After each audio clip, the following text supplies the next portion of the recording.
चाहे कितने ही सगे हों। इन 3 लोगों पर कभी विश्वास नहीं करना चाहिए। एक समय की बात है, मध्य देश में एक बहुत ही सुंदर नगर था। उस नगर में एक चोर रहता था। वह छोटी मोटी चोरी करके अपने परिवार का पालन पोषण करता था, लेकिन उस चोरी के धन से उसके परिवार का पूरी तरह से खर्च नहीं चलता था। एक दिन उसने सोचा कि पाप तो पाप होता है, चाहे छोटा हो या बड़ा। मैं चाहे छोटी चोरी करूं या बड़ी, रहूंगा तो चोर ही। पकड़े जाने पर दंड तो मुझे उतना ही मिलेगा, तो क्यों ना मैं बड़ी चोरी करूं। ऐसा निश्चय करके उसने उस नगर के राजा के खजाने को लूटने की योजना बनाई। रात होने पर वह राजमहल में घुस गया और किसी तरह जहां राजा का खजाना था वहां पहुंच गया। वहां पहुंचकर उसने देखा कि खजाने पर कई सैनिक पहरा दे रहे थे।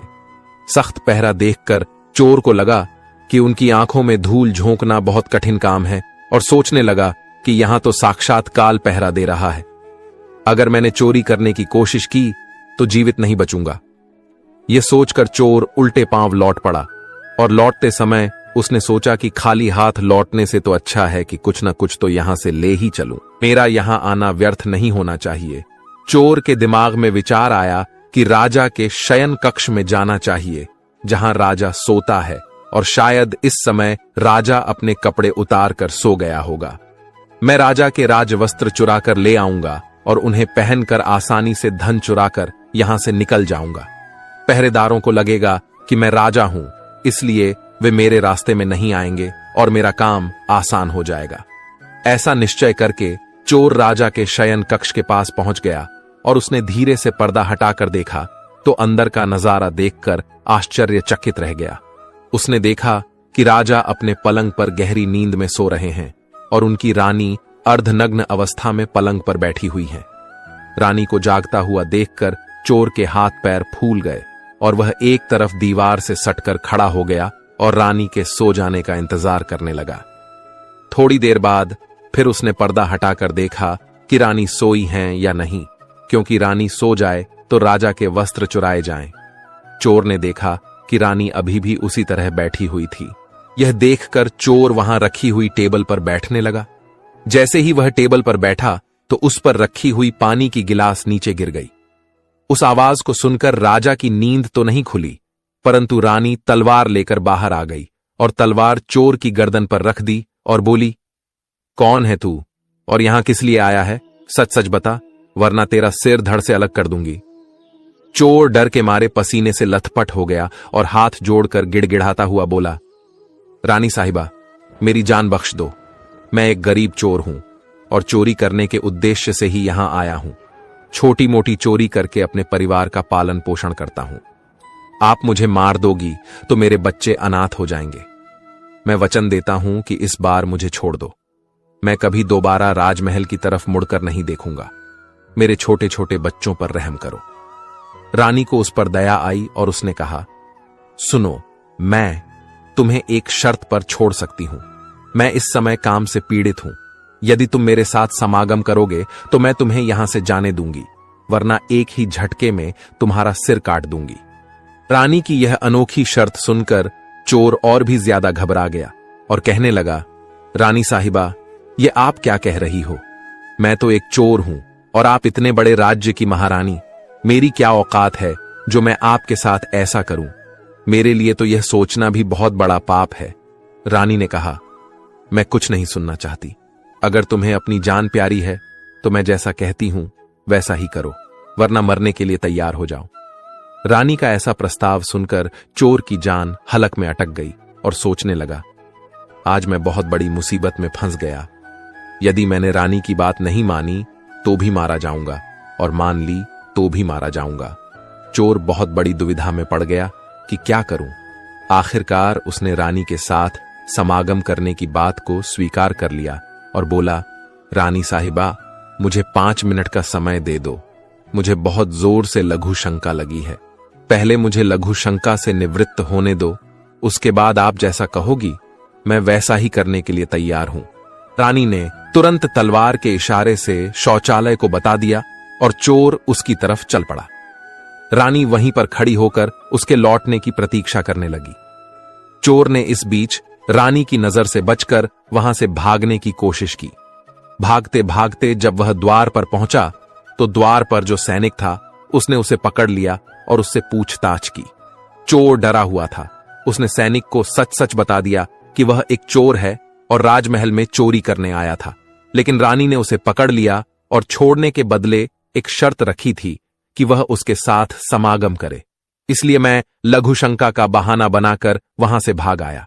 इस तरह से चोर गिड़गिड़ाकर सैनिक से उसे छोड़ने का आग्रह करने लगा। सैनिक ने कहा, देख भाई, मैं तुझे एक शर्त पर जाने दे सकता हूं, और शर्त यह है कि तुम्हें पुनः रानी के पास लौट कर जाना होगा और रानी से कहना होगा कि मैं तुम्हारे साथ समागम करने के लिए तैयार हूं, किंतु उससे पहले तुम्हें अपने हाथ से राजा को मारना होगा। सैनिक की यह शर्त और भी ज्यादा कठिन थी।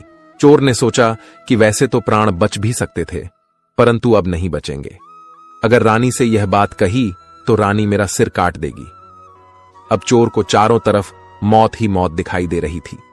मजबूर होकर चोर वापस रानी के पास गया और बोला, रानी साहिबा, मैं आपके साथ संबंध तो बना लूंगा, लेकिन मुझे एक बात का डर है कि उस समय राजा साहब नींद से जागे तो न आप बचेंगी और न मैं। राजा साहब हम दोनों को मार डालेंगे, इसलिए आपको एक काम करना होगा। आप अपने हाथ से राजा का सिर काट दीजिए, फिर हम निडर हो जाएंगे। अगर आप इतना कर सकें तो मुझे आपकी शर्त मंजूर है, वरना मैं आपके हाथों मरना उचित समझूंगा। आप मुझे मार दीजिए। काम के वशीभूत रानी चोर से कहने लगी, ठहरो, ये कौन सी बड़ी बात है, मैं अभी राजा साहब को मौत के घाट उतार देती हूं। इतना कहकर रानी ने दोनों हाथों से तलवार पकड़ी और सोए हुए अपने पति का सिर काट दिया। जब रानी ने राजा का सिर काट दिया तो सारा कमरा खून से लथपथ हो गया और राजा के खून से रानी भी भीग गई। वह भयानक दृश्य देखकर रानी बेहोश होकर गिर पड़ी और उसी समय चोर वहां से फरार हो गया। सुबह राजमहल में शोर मच गया कि कोई राजा साहब को मार गया, मगर राजा को मारने वाले का कोई पता नहीं चल पा रहा था। सब लोग बड़े आश्चर्य में थे कि राजा को सोते हुए किसी ने मार डाला। इधर रानी भी दहाड़ मार मार कर रो रही थी। इस रहस्य को पूरे राजमहल में केवल वही सैनिक जानता था कि रानी और उस चोर में से किसी एक ने ही राजा को मारा है, परंतु उसने इस बात की चर्चा किसी से नहीं की। राजा के अंतिम संस्कार की पूरी तैयारी हो चुकी थी। उधर रानी ने घोषणा की कि वह अपने राजा के साथ सती होना चाहती है। यह जानकर किसी ने रानी पर संदेह नहीं किया, क्योंकि अगर रानी ने राजा को मारा होता तो वह राजा के साथ सती क्यों होती। इधर रानी सारे सिंगार करके राजा के साथ चिता पर जाकर बैठ गई। राज्य के सभी लोग राजा की चिता पर एक एक करके लकड़ी रख रहे थे और उन्हें नमन करके पीछे लौट रहे थे। इस प्रकार सबसे अंत में वह सैनिक भी राजा की चिता पर लकड़ी रखने गया जो इस रहस्य को जानता था। उसने धीरे से रानी के कान में कहा, महारानी, आप तो सती हो जाएंगी, लेकिन मुझे इतना तो बता दीजिए कि राजा को आपने मारा था या उस चोर ने। यह सुनकर रानी चौंक पड़ी। वह समझ गई कि इसका मतलब इस भेद को यह सैनिक भी जानता है। रानी ने कहा, सुनो, राजा को न तो मैंने मारा है न उस चोर ने। अगर तुम्हें यह जानना है कि राजा को किसने मारा है तो तुम नगर से बाहर उत्तर दिशा में जो जंगल है उसमें चले जाओ। वहां एक कुटिया में एक बुढ़िया रहती है, वह तुम्हें इस रहस्य को जरूर बता देगी। सैनिक को यह रहस्य जानना था, इसलिए वह अगले ही दिन रानी के बताए अनुसार जंगल में चला गया।